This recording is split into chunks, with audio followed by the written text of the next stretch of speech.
Principal humiliates farmers. Son in front of the entire school. 24 hours later, a billionaire's private helicopter lands on his front lawn. The first frost of November had already settled over the hills of rural Vermont when Robert Cole woke up at 4:30 in the morning, same as always. He pulled on his worn boots, walked past his sleeping son's room, and stepped outside into the cold darkness. The barn needed tending, the animals needed feeding, the bills needed paying. Robert Cole had been doing this same routine for 22 years, ever since he inherited the farm from his father, who had inherited it from his father before him. The land was good land, honest land. But honest land didn't always pay honest wages. His son Ethan Cole was 17 years old, tall, quiet, and sharper than anyone in their small town ever gave him credit for. While other boys his age spent weekends at the lake, Ethan spent his reading every science book the county library had to offer. He built small experiments in the barn. He studied soil compositions. He read agricultural research papers the way other teenagers read comic books. When Ethan was 14, his school science teacher, a tired but kind woman named Mrs. Paulson, pulled Robert aside after a parent meeting and said something he never forgot.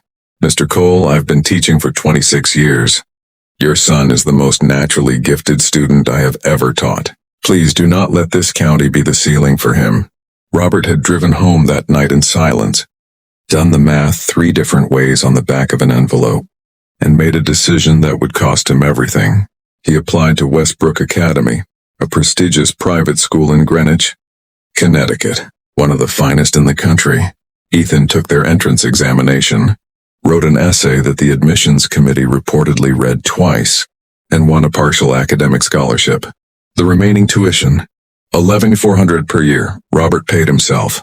Some years it meant selling equipment. Some years it meant skipping the heating oil and using extra blankets through February. Some years it meant Robert ate sandwiches for dinner so Ethan could have a proper meal before school. He never told Ethan any of this. Chapter 2. 3 years of silence. Westbrook Academy looked like something out of a movie. Stone buildings, arched windows, a clock tower that chimed every hour. Boys in green blazers with gold crests walked the halls with the quiet confidence of people who had never once worried about money. Ethan walked those same halls in jeans and a hoodie, carrying a backpack from a discount store. He never tried to pretend he was something he wasn't. He didn't talk about his father's farm with embarrassment, but he didn't advertise it either. He kept his head down, did his work, and let his grades speak for him, and they spoke loudly. By his sophomore year, Ethan was ranked 4th in his class academically. By junior year, he had risen to 2nd. He tutored other students, boys from wealthy families who struggled with calculus and chemistry, for free, asking nothing in return simply because he liked teaching. He won the Connecticut Regional Science competition in October of his junior year with a project that genuinely stunned the judges, a detailed research paper and working prototype exploring nitrogen retention in depleted farmland, proposing a low-cost, organic method that could dramatically improve crop yields for small farmers across the country. The judges, 3 university professors, gave him a standing ovation. It was the proudest moment of his life. He called his father from a payphone outside the competition hall. Robert Cole didn't say much, just, "That's my boy." 3 weeks later, everything collapsed. Chapter 3. The Assembly. The annual Achievement Assembly at Westbrook Academy was held every November in the school's grand auditorium, a beautiful room with dark oak paneling, cathedral ceilings, and rows of padded seats that filled with students, faculty, and invited guests each year. It was supposed to be a celebration. Awards were given, scholarships were announced. Parents sat proudly in the back rows, phones raised to capture the moments. Ethan had been told, by 3 different teachers, that he would be receiving the Academic Excellence Award that morning. It had never been given to a junior before. It was a big deal. He ironed his one good shirt the night before. He called his dad, who said he'd try to watch the live stream from the farm on his phone. What happened instead was something nobody in that auditorium ever expected. Principal Harold Stanton walked to the microphone at 10:15 a.m., adjusted his perfectly tailored jacket, and smiled at the crowd. Stanton was a man of precise appearances. Silver hair, expensive watch, the kind of firm handshake that said, "I am important," before you even learned his name. He had run Westbrook for 11 years. In those 11 years, he had built the school's reputation, attracted wealthy donors, and quietly maintained an unspoken culture. That Westbrook was a school for a certain kind of family. He had never liked Ethan Cole, not from the beginning. Not because Ethan had done anything wrong, but because Ethan reminded him every single day that talent doesn't require money. And that made Stanton deeply uncomfortable. So when the finance department flagged a late tuition payment on Ethan's account, Robert Cole had mailed the check. But it had been delayed at the postal office during a storm. Stanton saw his opportunity. He called Ethan to the front of the auditorium, under the pretense of the award ceremony. The entire school watched as Ethan walked up the center aisle, calm, unsuspecting, a small, nervous smile on his face. Then Stanton leaned into the microphone. "Mr. Cole," he said, his voice carrying through every corner of the room. "Before we proceed, I need to address something directly. Your family's tuition account shows an outstanding balance. As per Westbrook policy, students with unresolved financial obligations are not eligible to participate in school recognition events." Silence. Complete crushing silence.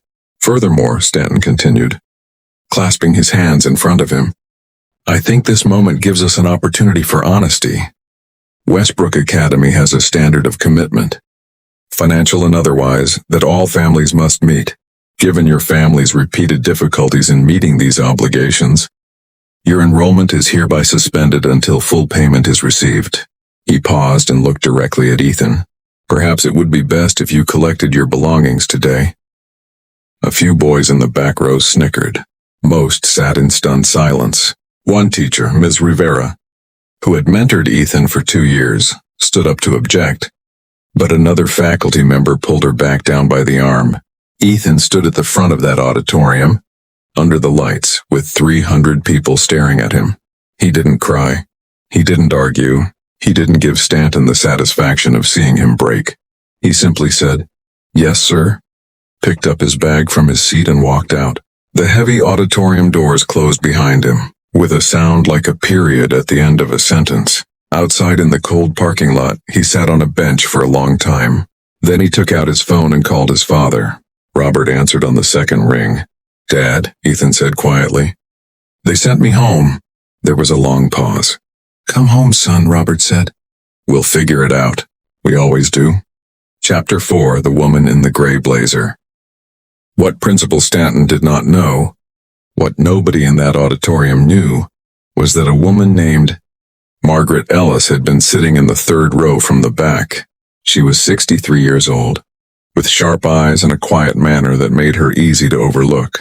She had come to Westbrook that morning as a guest of a board member, specifically to observe a student whose science competition submission had crossed her desk 3 weeks earlier. That student was Ethan Cole. Margaret Ellis was not a school administrator. She was not a journalist. She was the chief of staff and senior advisor to James Harlow, founder of Harlow Industries, a $14 billion technology and agricultural sciences company, and one of the most influential self-made billionaires in America. Harlow was famously private. He gave almost no interviews. He had no social media presence, but he had one initiative that he personally funded and oversaw: the Root and Rise Foundation, a program dedicated to finding exceptionally gifted young people from farming and rural working-class backgrounds and giving them fully funded pathways to elite universities and research careers. Harlow himself had grown up on a struggling farm in rural Ohio. He understood what it meant to be the smartest person in a room that wasn't built for you. Margaret had seen Ethan's science project summary and flagged it immediately. His research on nitrogen retention was not the work of a high school student. It was the work of someone with a genuinely original scientific mind.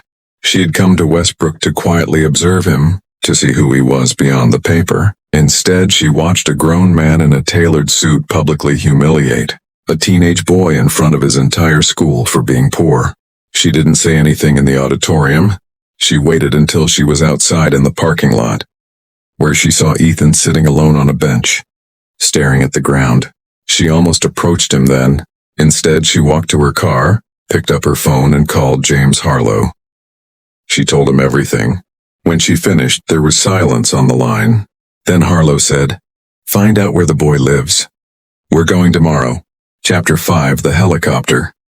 The next morning at 9:52 a.m., Principal Harold Stanton was in the middle of a budget meeting when his assistant knocked on the door with a look on her face he had never seen before. "Sir," she said, "there's a helicopter landing on the front lawn." Every student in every classroom pressed against the windows. Teachers stopped mid-sentence. The groundskeeper dropped his rake. A sleek black helicopter with gold detailing settled perfectly onto the grass. The door opened. Margaret Ellis stepped out first. Then came a tall man in a simple navy jacket. No tie, no entourage, no fanfare. James Harlow. They walked directly toward the entrance. Stanton, now informed of who was arriving, rushed to the front steps with his biggest smile extended like an offering. "Mr. Harlow, this is an extraordinary surprise. What a tremendous honor." Harlow looked at him once. "Where is Ethan Cole?" The smile flickered. Pardon?" "The student you expelled yesterday.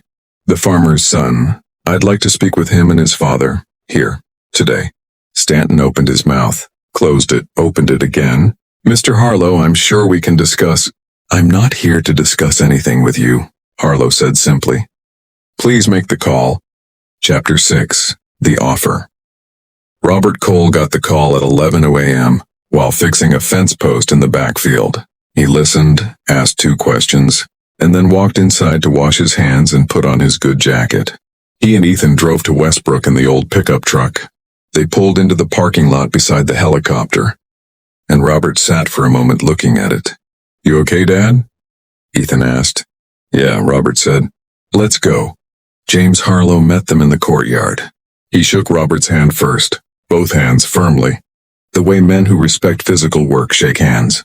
"Mr. Cole," he said, "I want you to know that what your son built in that science competition, I've had 3 of my senior researchers reviewing it for 3 weeks. We believe his approach could genuinely help hundreds of thousands of small farmers across this country. It is exceptional work." Robert nodded slowly. His jaw was tight. Harlow turned to Ethan.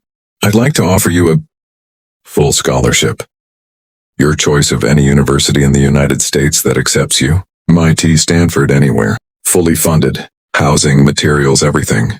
In addition, a paid research position with Harlow Industries, Agricultural Science Division beginning next summer, where you'll work directly with our lead scientists to develop your nitrogen retention model into something real."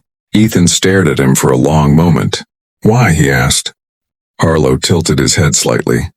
"Because I grew up on a farm in Ohio and someone told me I didn't belong in the rooms I wanted to be in. I spent 40 years proving them wrong. I'd prefer you spent those 40 years doing something more useful, like changing American agriculture." He paused. "And because what happened to you yesterday was wrong. And I don't walk away from wrong when I can do something about it." Chapter 7: What Came After. The Westbrook Academy Board of Directors launched a formal investigation within 72 hours. 4 other families, 3 of them from scholarship backgrounds, came forward with documented accounts of similar treatment by Principal Stanton. He was placed on administrative leave within 2 weeks. By the end of the month, Harold Stanton's contract was terminated. The story was picked up by national media. It ran on every major news platform for 5 days straight. The headline that spread furthest was simple: "Billionaire flies to Connecticut after principal publicly humiliates farmers. Son for being poor." Robert Cole gave exactly 1 interview. He sat at his kitchen table, the same table where he had done the math on that envelope years ago, and he said, "I didn't raise my son to impress anybody. I raised him to be decent and to work hard. The rest, that's all him. I just made sure nobody took the floor out from under him before he got a chance to run." Ethan Cole enrolled at MIT the following September on a full scholarship. His research project, developed during 2 summers with Harlow Industries, was published in a peer-reviewed Agricultural Science Journal before his 20th birthday. It was cited in congressional testimony on rural farming sustainability. He went home every single summer to Vermont, to the same farm, the same fields, the same father in worn boots who woke up at 4:30 every morning. And every time someone asked Ethan Cole where he was from, he answered the same way. Without hesitation, without embarrassment. A farm in Vermont. My dad's place. He always said it like it was the best answer in the world. Because to him it was, some doors are locked to keep certain people out, but every now and then, someone comes along who doesn't need a door, because they build something the whole world wants to walk through.